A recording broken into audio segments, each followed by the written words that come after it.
Well, good morning, everybody. We are going to try something different here. We just have been to a Finance Committee meeting over here in Juneau, October 11th. And this meeting is on video, but you really need to get some history on some of the subject matter here. We will be talking about some budget issues, but there are things that we've run into that have even taken place before I was on the board, or even last year when I was coming to the meetings, that will make the meeting a little more meaningful to you if you understand. If you want to see some of the materials that the committee was viewing, you just have to go on the Finance Committee homepage or the supervisor's homepage and look under the meeting date for Finance Committee, October 11th, and go to Packet. And when you click on Packets, you'll get all the information that was available today. Now we're going to just go through the agenda real quick on some main points so that when you view the meeting, you will be able to get a better understanding of what they're talking about. Agenda item number 5, there's this debt issue. There's two debts. They list them as 2022A and 2014A. The 2022A is the $9 million that was borrowed for roads last year that we were trying to fight. That's up for you could call it refinancing in simple terms. And then 2014A is what's the balance that's left on the Clearview project from evidently 2014. So that is $11.6 million. So they're trying to decide if they want to handle both of these separate or refinance them in simplistic terms as a group of one. So that's what's going on there. If you get to number 6B, we look at what's called Thrive Ed. This is an organization that we have a contract with in conjunction with Jefferson County and some municipalities. They are supposed to encourage businesses to come into Dodge County. The problem is, what's going to keep Thrive Ed from taking them to Jefferson County or taking them to some municipality instead of Dodge County? We're all paying the same person. That one person has an office in Jefferson County, and now they're coming for more money because they want to start a pilot program, a pilot project of building affordable housing in Dodge County. But then again, it's in conjunction with Jefferson County too. So we see, I think it's a conflict of interest, and with all the money we spend there every year, I don't believe we have a real good return on investment. You can go into the budget yourself when it comes online, or you can look at last year's budget. You can see what we've paid to this outfit, and now they want more money even though they were supposed to have it in the first place. So when you get to Thrive Ed there, that is what it's about. They didn't talk about it specifically. They sort of just put them all together in one group and just said, okay, we've seen them all, we'll pass them along to the full board. But I think you really should know about these individual things. There is a public hearing coming up for the budget, and if you can't make it during the daytime when they hold this, you can submit written comments, which will be read, is what I'm told, at the public hearing. So get familiar with some of these points and let your opinion be known. We get to 6C on the agenda, change in comprehensive plan. I know a bit more about this too. This is the farmland preservation plan that has to be updated every 10 years. And the difference this time around is that they are promoting, in a sense, not heavily, but they are not discouraging, solar farms. We have a non-renewable resource in Dodge County. It's called our good to prime farmland. And now suddenly, solar farms are being brought in mega scale and destroying that non-renewable resource. So this change in the comprehensive plan is going to be discussing that. You'll see that coming to the main board in November, December maybe even. So maybe we should rename the farm preservation plan as the farm unpreservation plan when you see what's going on.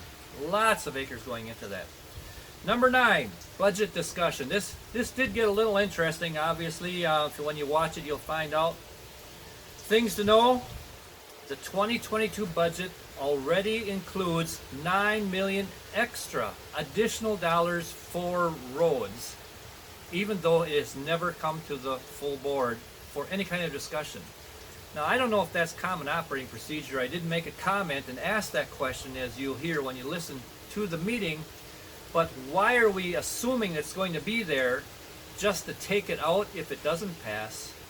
Why don't we just figure it's not going to be there and go the other way? That would make more sense to me. But that's what that's about. You'll hear about the CIP plan. That's the capital improvement plan. Every department submits a 5-year plan of what they believe they need in capital improvements. What's interesting is back in August, this capital improvement plan for Dodge County totaled $15.5 million. Today's plan that was handed out totaled $18 million. There was a $2.5 million increase somewhere, somehow, but you know these plans only have big numbers on it and no details. And the committee members just received this like 2 days ago at the longest. So how are they supposed to submit ideas on how to change it or improve it or whatever? So they had a hard job there. That was mentioned also. In the discussion about the CIP, the Capital Improvement Plan, you'll see that there was a truck, an emergency management hazmat truck that was allowed more money. If you want some background information on that, that truck has been taken out of the emergency management budget pretty much so the last 2-3 years, and are even maybe 5 years. Now we need one. And it was budgeted to be more, but then there was money taken away, and now they said you can find a good used one for $100,000. It's a heavy, big truck. So that's why that money was sort of partially put back in again for a better used one. The big item that was up for discussion here is what is called a replacement shed. It's said to be replace the shed at the Henry Dodge office building. Now, when you hear replace a shed, what do you think? Like a 30 by 40 building? Oh, we can replace that. This replacement shed is going to cost $2.7 million. How about that one? Well, a little history behind this also. 3 to 4 years ago, maybe 5, I wasn't here, but you try to learn everything as quickly as possible. They were going to remodel a J-Pod. The board said no. Then a year or two later, they brought it forth again in a different manner, in a different fashion. The board said no. This replacement of a shed is now a repackaging, new wrapping paper on this same idea, and they're bringing it forward again in the name of 2 or 3 departments, maybe 4 even, that say, oh, we all need this. $2.7 million heated garage for vehicles and some extra stuff. You'll take one too, and so will I if they want to put one up on your place, right? Anyways, listen to see which supervisors refuse to take this glorified heated garage off the budget. And remember that in April when we have elections again. That's what this is all about. We have to take and hold our representatives accountable for our money. This is all supposed to be taxpayer money. Now, you will also hear an exchange caused by a faulty microphone. And it's not the first time that this has happened, that the microphones don't work. We're never going to let that happen again. And we apologize for any poor sound on this video because it wasn't our fault. They have a problem getting their microphones to work. And guess who bought them and who's supposed to be using them, right? I know they work because they work in other meetings. But this is not the first time that the chairman of the board has come down on Supervisor Sheehan Malloy about this fact, and it wasn't her fault again. It's the equipment.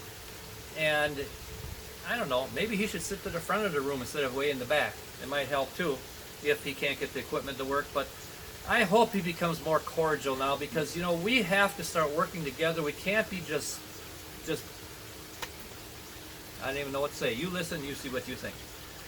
Now, consider sharing at the budget hearing coming up in November, the beginning of November, and if you can't make it, consider a written response or a written opinion.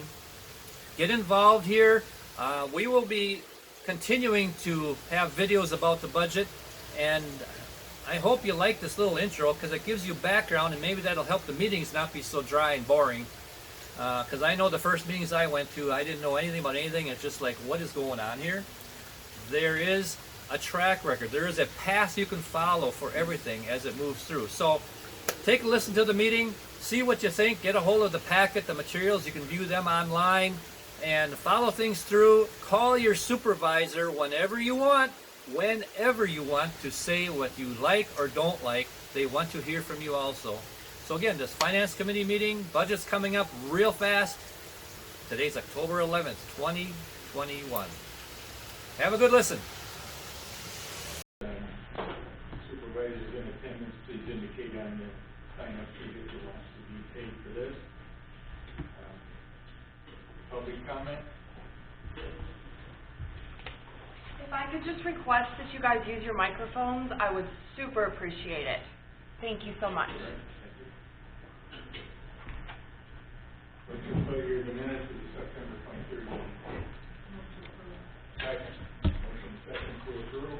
Discussion? Hearing none. All in favor signify by aye. Aye. Opposed? That is carried. Okay, we're going to number 5, budget discussion with Phil Cusson from Ehlers. Thank you. First of all, I want to make sure everybody should be okay. If you want to give me a thumbs up if it's okay. Great, thank you very much. Appreciate, first of all, being put on the agenda early. I have another budget workshop at 9 o'clock with another community, so thank you for that. We have been working closely with county staff to put together 2 documents, or 1 document, but 2 financings that you have in front of you. The first, I want to just spend a little bit of time talking about the refinancing that we brought forward to the county board last year. If you recall, when I was there last year, around this time of year, we had talked about the possibility of refinancing the 2014A series, which is really the Clearview development, which is Clearview project financing. And at that point, it would have been what's called a taxable refunding, because advanced refundings are not allowed at this point. I know there's federal legislation that's being proposed to bring that back, but those funds are now going to be callable, meaning that we could refinance those as a tax-exempt issue, which is the same as how they were issued back in 2014. And I'll go through the savings in a little bit, but it certainly makes a lot of sense in our eyes to bring that forward to you again, and for the county board to look at that as a possible way to save some money for Clearview. So at the request of county staff, we had put together 2 options. The first option takes a look at the refinancing. That's the first column that you see, the refinancing of the 2014 A bonds. The second is the second tranche of borrowing, that $9 million that we had talked about previously, that we issued $9 million last year for road projects. And so we have, in this example, brought both of those together as a financing that would be done and sold in February of 2022. That is kind of tied back to the call date of the bonds, of the 2014 A bonds. So we looked at the financing of those as 2 separate issues in option 1. So 2 different resolutions, 2 different could-be time frames as well, but we segregate those out and have those as 2 very distinctly separate debt issues for this purpose.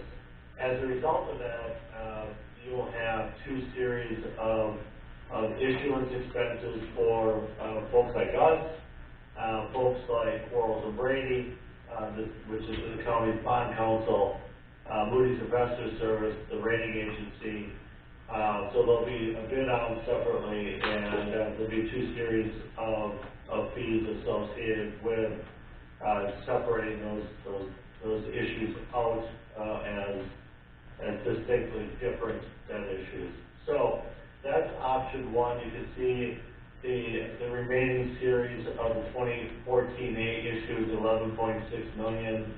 and then we'd be at $9,185,000 for the second tranche of bonds being issued for the road projects. The second option takes a look at doing it all as one issue, same time frame, merging the two together. There's a little bit of cost savings, as you can see when you look at the issuance expenses. It costs roughly $21,000 more, $20,000 more in issuance expenses if you go the route of two separate series of bonds versus bringing them together as one issue. So that's the second footnote you'll see at the bottom of the page, is that we'll see about $20,000 for 725 of issuance expenses above and beyond doing it as one issue. We also have a footnote number 1. Investment of bond proceeds, it's almost not worth mentioning these days because interest rates are so low that you can receive, but we have factored in a little bit of money coming in to help offset the cost as a result of the fact that you'll hold that money for a little period of time and then spend it down. So the next page of the document gets into the refunding, and this is really why we're bringing this forward to you. We are looking at, this is just looking at keeping the 2014A issue as exactly the same maturity as they are currently being held. So we're not lengthening the debt, we're not shortening the debt up, we're just keeping it at the same term with the lower interest rate that you see highlighted on the third the third box to the right is what we're proposing for the new interest rates on that issue. On the far right are the anticipated savings. You can see about $105,000 to $110,000 annually. That's pure savings that would be realized net of cost or actual savings as a result of the refunding. We think we're a tad conservative on the interest rates as well, so $856,000 in today's dollars, given today's interest rates, is where we would expect you would end up by refinancing that issue. So roughly a little over $100,000 a year savings to Clearview for that issue. So again, just to reiterate, we certainly feel it makes a lot of sense at this time to look at refinancing that as soon as possible. We did provide you some bond charts in the back end of this report, and I'll go through that in more detail in a little bit. The next page is the breakouts by each option for the refinancing. The first, you can see option 1 under the blue headings, the refunding and the GO highway bonds. Those are, again, distinctly separate bond issues. Option 2 is the combining of the two projects as one financing, and you can see the results that we identified. A little peculiar, you can see that the savings is nominal. It's only, about $27,000 by doing it all as one issue. And that's really because of the savings in issuance expenses. So it's not a significant dollar amount of savings when you look at the grand total of what's being issued, but there's a little bit of benefit by combining these two as one issue. There's also probably a secondary benefit. That is kind of just how the market would look at this. And it's not unusual to issue separate series of bonds. But again, when you're going to be issuing them on or close to the same date, we certainly would think combining them would make more sense as long as there's support for both of the issues. On the following page is the first bond chart. We've really provided two different bond charts. The first is really the last year in the bond market. I think everybody would acknowledge it's been kind of a crazy couple of years. And this it's no different in the financial markets. However, it's been kind of interesting in that the last 2 to 3 years during the pandemic, start of the pandemic, we've really seen relatively flat interest rates. They move around a little bit. This makes it look like significant movement. This is pretty minimal. If you look at the scale on the far left-hand side, and you can look at what we're really talking about here is 30 basis points movement, and that's not very much over a 1-year period. So not much change really in the market over the last year. We track what's going to go on in the market on a daily basis. We're kind of tied into different publications as it relates to kind of future projections and predictions, and everything that we're seeing, that we expect rates to stay relatively flat through the first half of next year, and then depending what happens with inflation, we can start to see the market start to creep up a little bit as far as interest rates. We also provided a second chart on the following page, which shows it over 3 years, because I think that gives you a better feel for what I just talked about during the pandemic. If you look at really starting in July of 2020 through July 21st, and you can see the start of the pandemic, that kind of up and down a period of time. That was during the beginning of the pandemic where things really were kind of unknowns in the market. You remember the stock market dropped a great deal, that affected the bond market, and you can see the movement that we saw. But really, when you look at it over the last year, over the 3-year chart, you can see that not much has changed since last April. Or about a year and a half ago, April of 2020, it's been pretty flat. So again, we wouldn't expect a lot of movement in the next couple of months. We also feel that early in a calendar year tends to be a good time to sell. January, February, and the reason for that is supply in the bond market. We tend to see a lot of supply in the bond market in March, April, May, as people are selling municipal bonds to finance their capital projects for that upcoming year. So they work through their budget process, they go into the marketplace when they need the funds, and have bids already out sometime in spring of the following year, meaning spring of 22, and that's when we see a lot of debt going into the market. What we tend to also see is the opposite. January and February tend to be relatively quiet because most people haven't bid out their projects yet, and it's a good time, typically a good time to sell in the marketplace. So that's the bond market. We have included, because what we're proposing for the county would be what's called non-bank qualified, which is not a problem. It just limits a little bit the number of bonds or number of bidders sometimes on the bonds that are being sold. And so we wanted to give you a feel for a couple of recent bond sales that we have held that were non-bank qualified. Non-bank qualified means you're issuing debt of over $10 million in a calendar year, and refunding to count. In some, not all cases, but in some cases. So we think we'll be above the 10 million number in non-BQ. So we've included Dane County, which sold back in September 9th, as an example. That's one example that we included. And then we also, you can see they had quite a few bids. Well, you know, partly in that the fact that they are very well known county as far as the name, highly rated AAA. And then we've also included a recent sale from Kenosha County that was sold in August that you can see as well. Again, AA plus S&P as opposed to Moody's, again, as an example. So market is still very strong for bonds.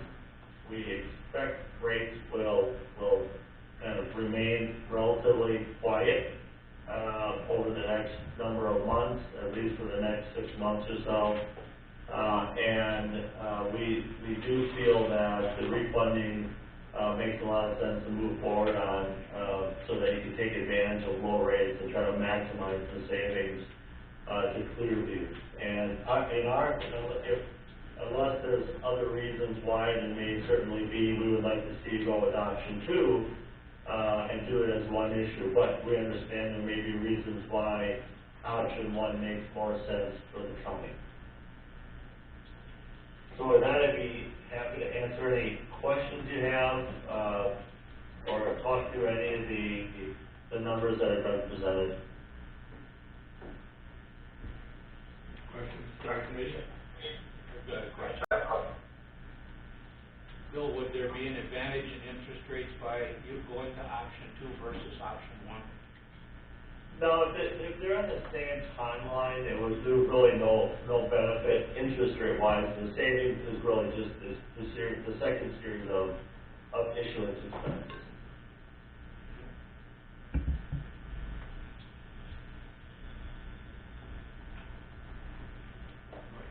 Well, I guess I need to know what kind of timeline would we be on? Do we have to get this approved for the next couple of months to issue these bonds, or how long do we wait? From our perspective, we can move as quickly as you would like. If the idea is to sell these bonds in January, and I think I'm kind of looking at Dave. I think we had talked about that as a possibility, selling in January. That means we would be in front of the county board having the issues authorized at your either November or December meeting. Could be either one, and which means to give us authorization to proceed with one or both issues, and that would set in motion us preparing the preliminary official statement. We would also be setting up a rating call with Moody's Investor Service and taking you through that process. And then we would be taking bids at the morning of your normal county board meeting in January, and sell the bonds that day. So if we could be back in front of you in November and or December, whichever you choose, to stay on that timeline. Questions? If we would go to option 2 and we're able to use the federal infrastructure funds in lieu of the bonding for highway, does that create us a problem? So it's the question, you would borrow the funds and then you may choose to not use, you may not need the $9 million because you have another source of funding. Was that your question? Correct. Well, once you issue the debt, you're going to really have a 2-year window to spend the money. I would hesitate, if there's the thought of that being a reality, our preference would be that you would not borrow the $9 million, or delay that, until you know that you have or don't have funding through the infrastructure bill that, I know is working its way through. It's tough, let's just say it's tough to unwind a bond issue once it's been sold. And just to say we'll pay it off isn't that easy, because you have a call feature, and you have a number of federal regulations that tie back to issuance of tax-exempt bonds. So that would raise a concern in my mind that if you borrow the money and may not need it because you have another funding source, that creates some difficulty. Yeah, our problem is if we don't know when that might come through, so then it delays projects if we go that route. Right. No, I fully understand, and it's complicated when it comes to debt issuance, as you can imagine. You're selling bonds in the marketplace with the intent that you're going to spend that money for that purpose. And if you don't, it's tough to unwind that. Okay. And it can be costly to unwind that. Dave, I'm sure Brian's here, I'm sure Brian would agree, we could use another $9 million for roads besides, right? Yes, we could, we'll spend it. Good point, Ed, thank you. Any other questions from the committee or anyone else?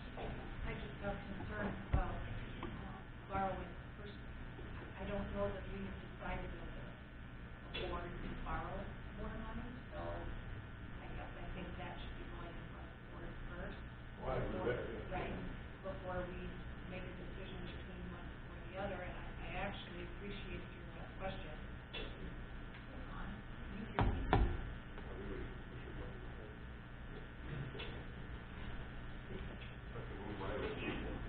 Sorry. It doesn't work. I don't know that, I actually prefer option one, because we can leave the additional $1 million on. And delaying projects, I don't necessarily think we're delaying any projects. We can always determine next year if we want to move forward with that issue of another borrowing. There's no urgency to borrow money. I do think it does delay projects if we don't. Yes, I think that's for sure, but, And we don't know how long this interest rate is gonna last, too. we have, it's, the question comes to the ones, the saving of $27,000 worth the concern of having both funding options available.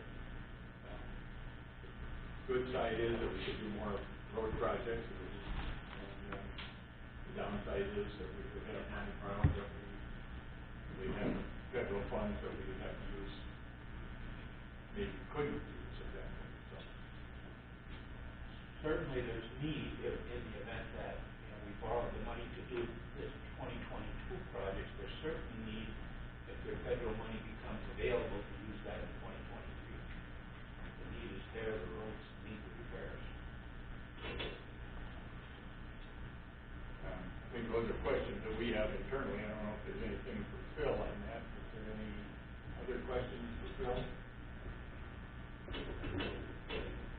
Okay, thank you very much, Phil. Thanks, that's good. Have a good week.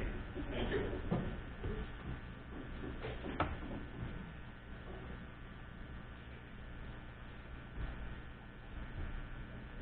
Number 6 is review the fiscal notes regarding the resolutions to the common board. Did everybody get a chance to look at those? The only thing that we should mention is that C, the comprehensive plan may not be coming in October to the board, but that we could approve with this note anyway. So if everyone's okay with those, I entertain a motion to allow me to sign those. I will make that motion. Second. Discussion? Anyone want to pull one out or anything? Hearing none, all in favor signify by aye. Aye. Opposed, that is carried.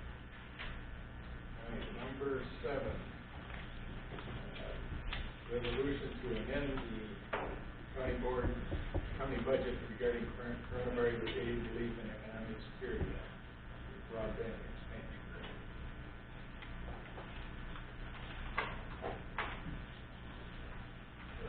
While I'm taking down here trying to find it, in a nutshell, we amended the land resource parks for the broadband grant. The auditors opined, and I agree with their opinion after we saw a April document. We put the expense and related revenue back in 20. So in hindsight, we did not need the budget amendment in 21 for land resource parks. This resolution basically removes that budget amendment. Questions?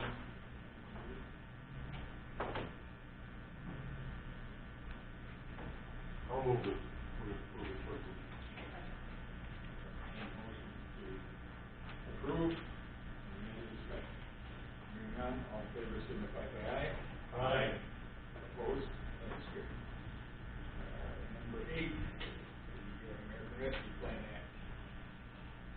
Just wanted a brief update that the reporting period has changed. The U.S. Treasury, when they first announced the guidelines, there was going to be quarterly reports starting in October.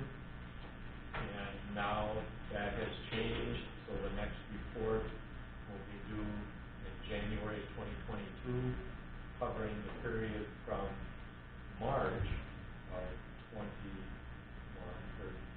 of 21 through the end of 2022.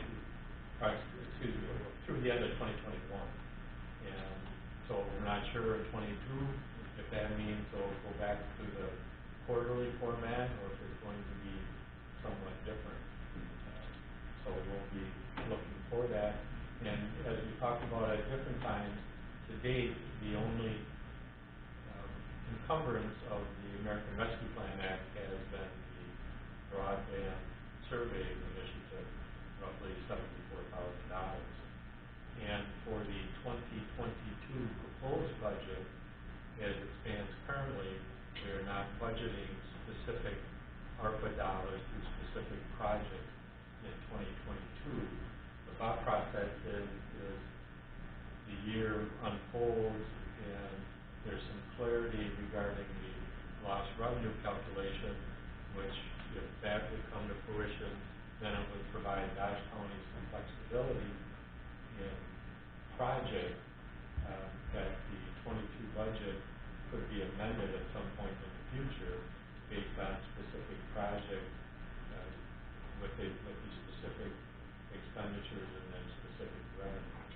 That's why at this time we don't have any specifics in the 22 proposed budget for ARPA funds.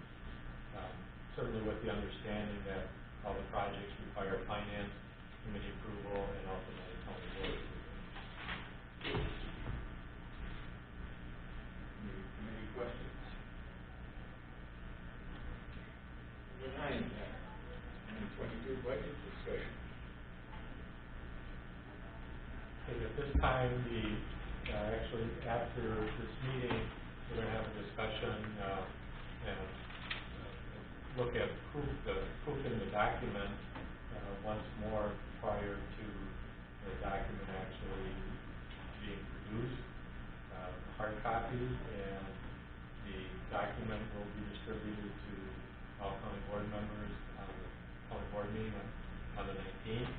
There will be a presentation, a brief summary presentation at the county board meeting at the time the budget is distributed.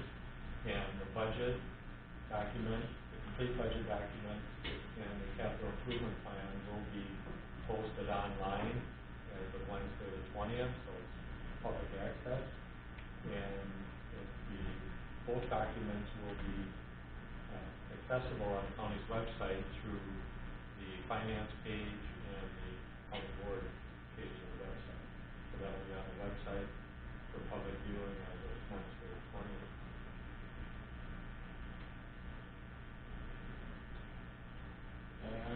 Draft CIP. In front of you is the most recent draft document dated October 11th. We made some adjustments, if you can see it on the screen there, related to highway department, made some adjustments to specific projects and specific dollar amount.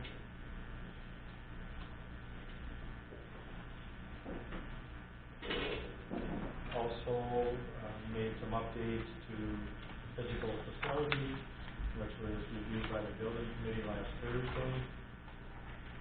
And what we have allocated for sales tax in the proposed 2022 budget is listed in the, if you look at 2022, there's the hazmat truck, there's dollars allocated to highway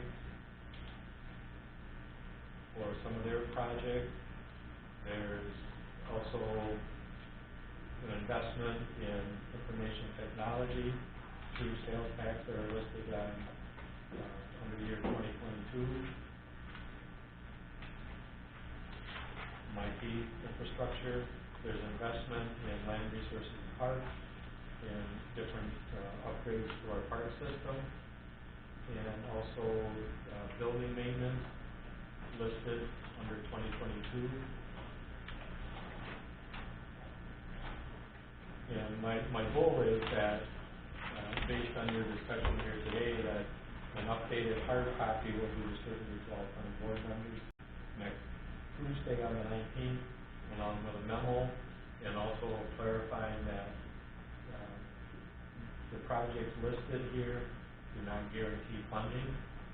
The department heads administratively follow the policy and the process of identifying the project, anything over greater than $50,000, but with the understanding that having them listed here does not guarantee funding. And in the sales tax portion of the budget, which we'll review, provide a summary to the board members next Tuesday, the proposed projects identified for sales tax funding are all itemized in the budget. The projects that are listed on 2022 all match the budget other than the ones that are ARPA funds. Correct. But those would only be considered if we have the ARPA funds to use, is that correct? Right. There's that, under emergency management, it lists ARPA, but that those funds are not permanently contained in the 22 budget, proposed budget. And the budget is built on the capital improvement plan with the borrowing for highway showing $9 million, and there's a list of projects, itemized list of projects that coincides with that. And the expenditures and the revenue, it's a placeholder. It's the same process that was utilized in 2021. If the budget is adopted November 9th with that placeholder, it does not commit the county to borrow. Bill Cotton indicated in the phone call that there's a separate resolution, actually two resolutions, that are required at a later date, which would basically authorize and then commit. But if the budget is adopted similar as it was in 21, it does not commit the county board to borrow. There's still the opportunity, as was indicated, we're not sure on the lost revenue component of ARPA funds. That would be an option, and certainly potential for some federal dollars if the federal infrastructure proposal is adopted at some point in the upcoming weeks or months. So there are options out there other than borrowing, but for the budget, in order to show the expenditures and itemized list of projects, you need a revenue source. And so that's why there's a placeholder at this time. But again, it's not a commitment at that time by the board to borrow.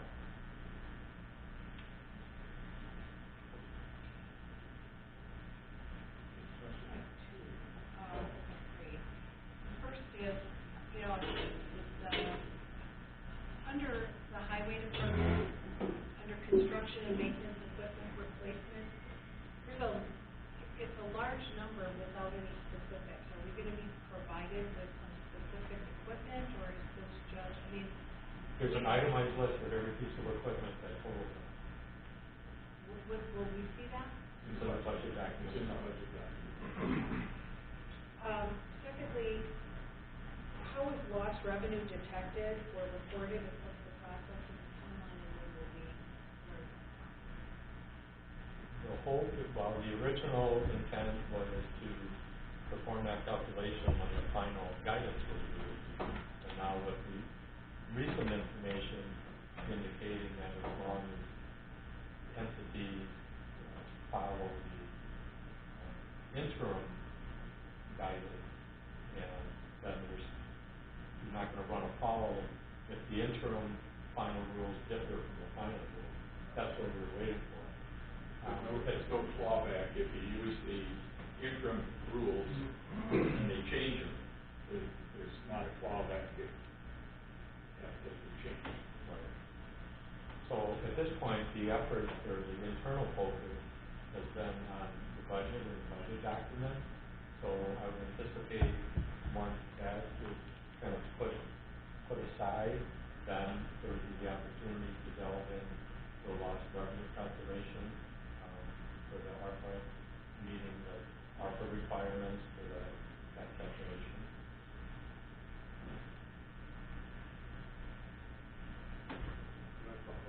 So what you're saying is, once we're done with budget document, you're gonna, or Dave, someone is gonna do the calculation for the possible loss revenue? That's the thought process first time. Correct. And as was mentioned, now that we have authority that we can use calculations even though they're interim and not have a clawback, now I'm gonna do the calculation. I did not wanna do them before, release a number, and then, you know, we couldn't do it. What's in that? How do you calculate your cost? I have to take audited financials from 16 through 20, subtract federal revenues, and then go into those calculations. To be honest, I'm going to plagiarize from La Crosse County. She's already done the template, so I'm going to use hers as the guideline for it. Isn't there I don't know, the column, there's like a base number of 2.5% or something, if you exceed that, it's lost revenue? Going from memory, yes, I don't remember the percentage, but yes. Thank you. Just wondering, is it common operating procedure to create a hard budget without even having an inkling if there's going to be money borrowed to meet the proposed projects? I mean, wouldn't it be better to go the other way around, to wait until you have the money and then have that determine what the budget's going to be? It seems like we're putting the cart before the horse, saying we want to do this and we're figuring we're going to be able to borrow money, but we don't know. That just doesn't seem the way that I would create a budget. Well, it's more, to use a buzzword, transparent, to have that all in the budget now, so you know what, county board members will all know what's there. But it does take a resolution, 2 resolutions to borrow the money. And so I think it's better to show it than it is to come with it later in end. That's my personal opinion.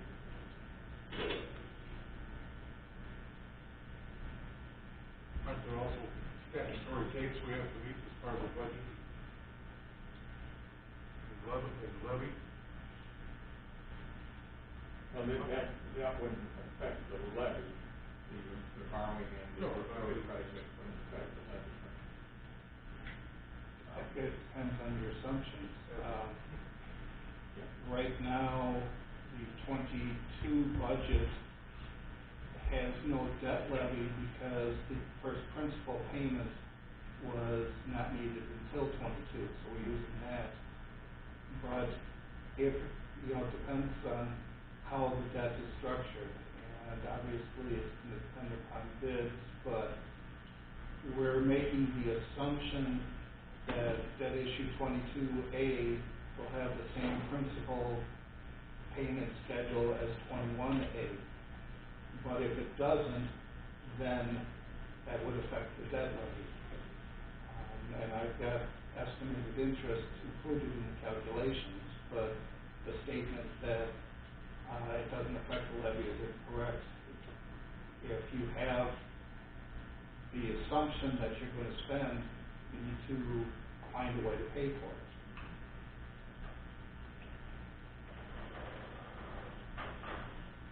Other questions?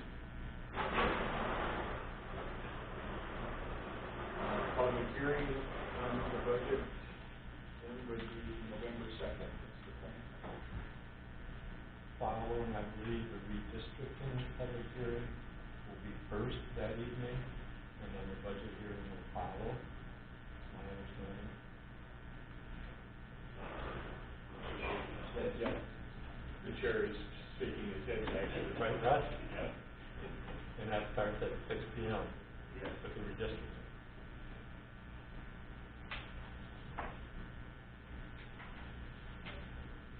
Anything else about the budget? If there are no changes to the 5-year CIP document, then we can update it, change the date to October 19th, and then this would be brought on November 9th as well, with its own board. How do we make changes for a document that has, that is a placeholder instead of a plan? Why would I make a change if it's just a placeholder and not actually a plan? If there's, as an example, there's been discussion on a vehicle storage building. Building committee's a little bit divided on that, and if someone wants that removed, we'll remove it. Great, I would like to remove, that's perfect, thank you. I would like that removed from the capital improvement. There is a motion to remove physical facilities. Yes.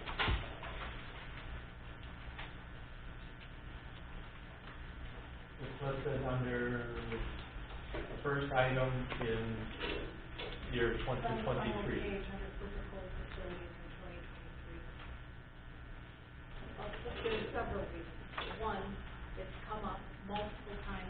Different parking structures have come up and been rejected, I think 2 times or 3 times in the past 4 years. And they just keep rewrapping it with a different colored bow and bringing it back. But the board has been pretty clear about not wanting to build a new parking structure. And I think that if we get back maybe 2 years from now, or with a different group of people, a different group of board supervisors want to revisit it, it can always be re-added. But I do think that it should be removed. Thank you. That motion would be for 2023, so it does not affect the 2022 budget that we're working on right now. Right. So let that just sit up there. Is there a second? Well, I don't have a problem with it sit there, because there's all kinds of things sitting out there with the drop off and It came to us, right, we're supposed to approve it, they say, okay, if you want to make changes, I say, yes, I'd like to make a change, take it out. If it's only a placeholder, we can always add it back in next year. or you leave it there. Well, then, Isn't it better to leave it there for planning purposes? Why? And, you know, so you can plan your funding, and then when it comes to. so then it's a plan and not a placeholder. It's a placeholder. The capital Still, improvement is a it's plan. right. So it's a plan. That's what it says, the capital Okay, improvement plan. somebody's playing games here. Either it's a placeholder or it's a plan. If it's a plan, I would like it removed from the plan. If it's a placeholder, then it's not a plan. Is there a second? Hearing none, motion is dropped. Great. I'd like to make another motion to change under emergency management. I would like to change that 110,000 to 200,000.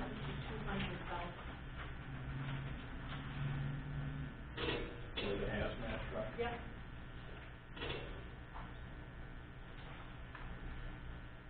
They don't have to spend the 200, but I think that they should plan on buying a better truck. A new truck is 300,000. I don't know what kind of thing we're getting for 110, but I would like to raise that to 200,000. I'll second that. Oh, thanks. Okay, question, if we have to come with a funding source to go with it, right? The budget is balanced right now. If you're going to increase the expenditures by 9,000, you need to have a funding source behind that. Okay. This document was just given to us today, so.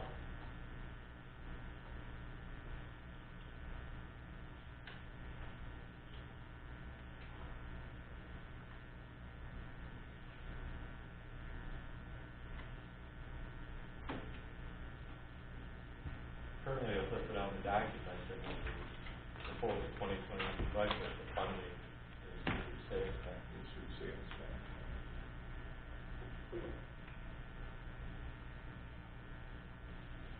If we were gonna increase sales tax there, we'd have to lower sales tax on something else. Or increase the estimated sales tax in the budget fund again. Where I just think the budget's being built on remittances of $7.5 million. Is there any sales tax fund balance that could support the additional expense? The budget is using $1.2 million of sales tax fund balance. It's at the 3 months goal. And the fund balance policy allows you to go below the goal to 2 months. So you could use fund balance if you wanted to. The other option would be removing these toilets from sales tax and put them back on ARPA funding. That's under land resources. That's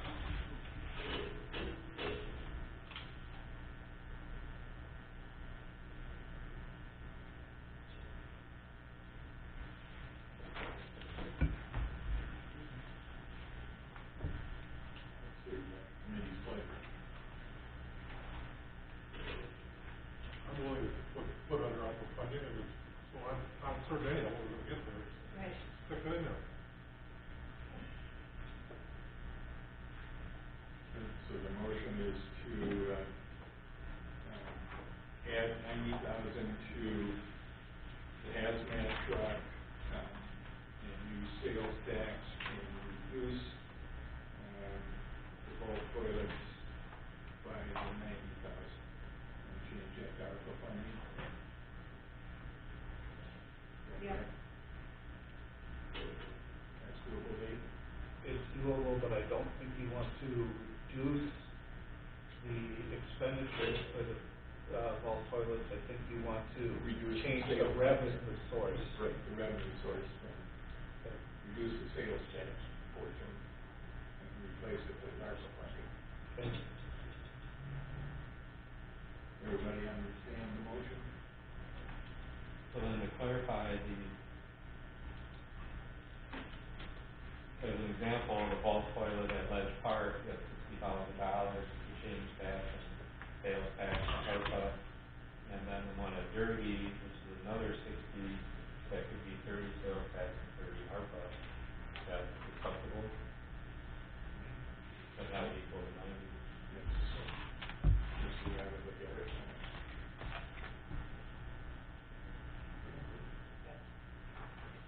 Okay. All in favor, signify by aye. Aye. Opposed? That is carried.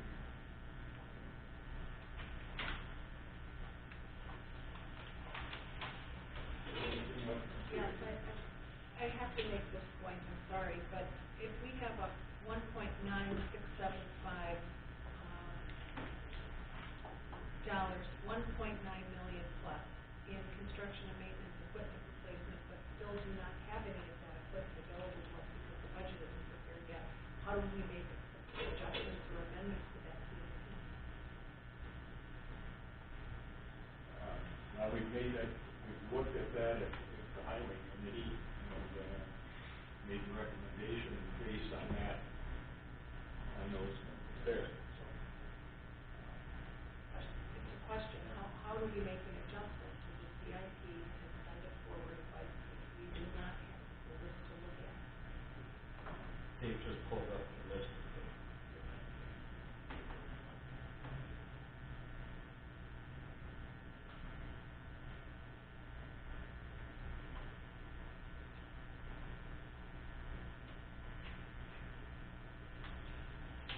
Where would I find this online so that I could get a copy of that? It's not online right now. it's in the proposed budget.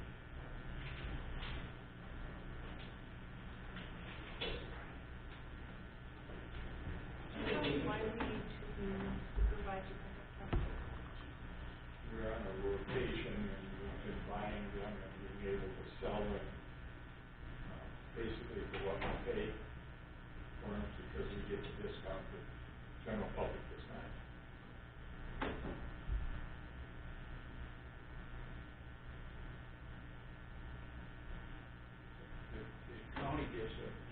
typical discount when they purchase these vehicles. I don't know, you understand that, and then, so basically then we sell the used ones for what we basically pay for the new ones and keep people in used trucks. Doesn't look like it, though. I'm looking at it, you pay $100,000, you get $60,000, it costs us $40,000, so it doesn't sound like it's No, it's not. free. It's not. Those are two-year-old trucks. Jerry, you're gonna have to speak up, because we can't hear you back here. We have to, My mic does not work. well, speak up. Speak this way, not that way. That helps. There you go.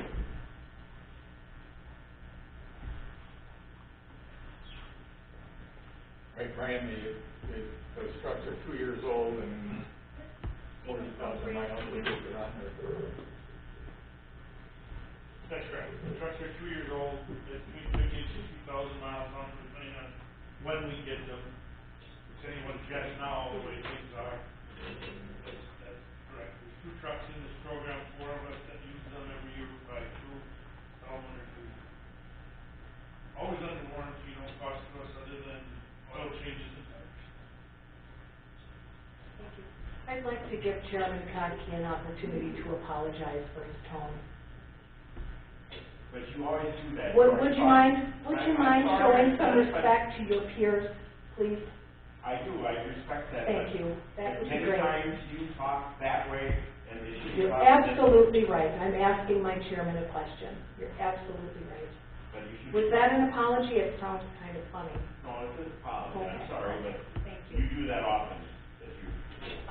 Apologies do not have the word "but" in them, just so you know, in case this is new to you. That's enough, let's stop that now. Thanks. Wait a minute. I just got shrieked at by the chairman of the board. You don't like my response to it. I don't like being shrieked at in an open meeting. I still have not received a sincere apology for being disrespected in an open meeting, and I agree with you, this isn't the place for it. This is not the place for it. But I won't be shrieked at and not respond to it ever again. Are we clear? We're done. Dan, did you have a question? Yes, I did. Lost your train of thought there. Yeah, it's been a little different, but, I remember it now. Is it sort of a comment with a question? Is it common practice to come to a meeting? I feel for the finance committee here. They have come together, they're supposed to make decisions. How are they supposed to make these decisions when the raw materials to make decisions aren't placed in their hands soon enough to really look at it? I know I got it later than you all did, I know that.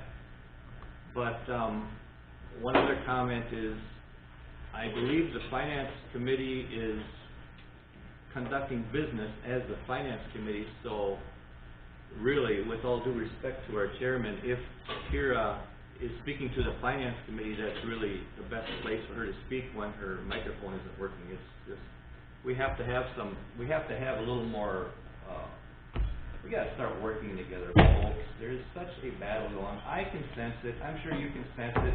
We got this push and pull. I'm done. Just one point of clarification. Yes, this document was distributed today. It's not the final document. It's a draft document. Looking for input and feedback. As I stated earlier, this draft document will be distributed to all county board members on October 19th. This document, the 5-year plan, is scheduled to be, hopefully have action taken by the county board on November 9th. The input today and the changes is very helpful, and that's why it's a draft document.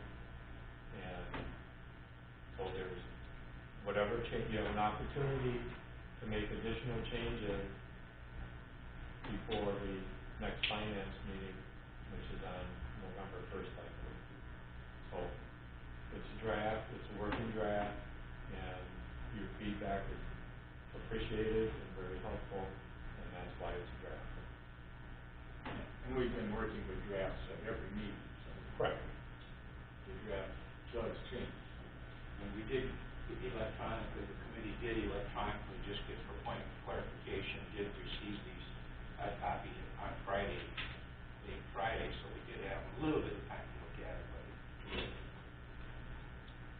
But what's changed from the prior documents is the dollars have been updated, some of the funding sources, but the list of projects is basically the same from prior draft, other than changes to the funding and some updated cost estimates have been inserted as well, and some items, there's been a couple items that have been fine-tuned on. So the basic document is there, but there has been specific changes through the course of this process.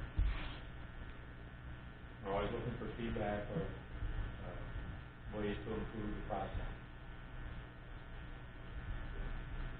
All right. Moving on to the treasurer on the investments. I just wanted to point out that, under the Ehlers highway bond, that $1,010,000 of that amount sold is for payments that we paid in September, and then there's gonna be another $2 million, paid out in October for that highway bond, so that number is obviously going down, so that's what that $1,011,000 is there.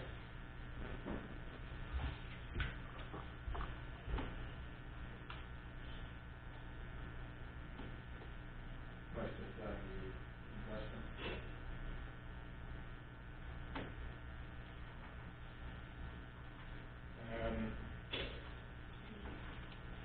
Bank reconciliation is in the packet. It's balanced again, we're doing really well, making up hours instead of days to do it, it's fantastic. So, yeah.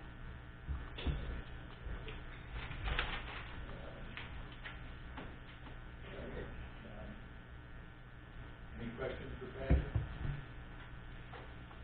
Thank you. Year-to-date budget reports. Starts with finance. I've got them included in your packets. There's nothing really to highlight compared to last month, so I'll leave it open to if anybody has any questions on any of the departments. Any questions from the committee on finance, sales tax, general revenues, debt service, and capital projects?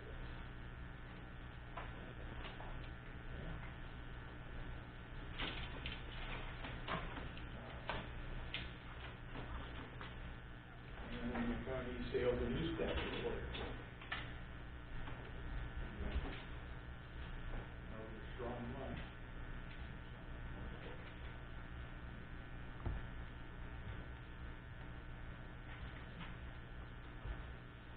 Vouchers of 10,000 more. Any questions on those?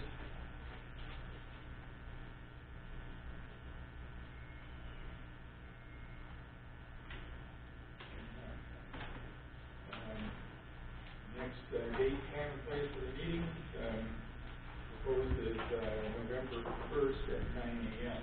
and that is to be after exec, is that correct? Correct. Anybody work for that on the 1st at 9?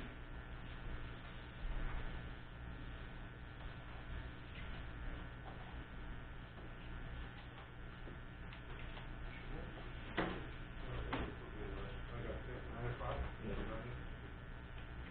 Yeah, 9 o'clock or whenever exec is over. All right.